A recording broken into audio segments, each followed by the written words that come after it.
এ ভারতবর্ষে প্রতি বছর বাজেট পেশ হয় আর আমাদের পুষ্টিতে খাবারের টাকা কেটে নিচ্ছে দেশের সরকার। কই সুকান্ত মজুমদার, শুভেন্দু অধিকারীদেরকে তো ঝাঁপাতে দেখি না কোনোদিন, লং জাম্প হাই জাম্পেও দেখি না। কই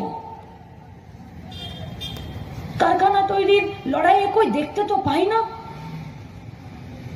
2275টা কারখানা যারা দেবে, যারা ফার্ম করবে, আজকে তারা এই পশ্চিমবঙ্গ ছেড়ে চলে যাচ্ছে। কালকের আনন্দবাজারে বেরিয়েছে, কালকে। কেউ জিজ্ঞেস করছে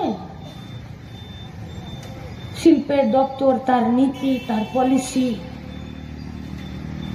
কোথায় যাব বলতে পারেন?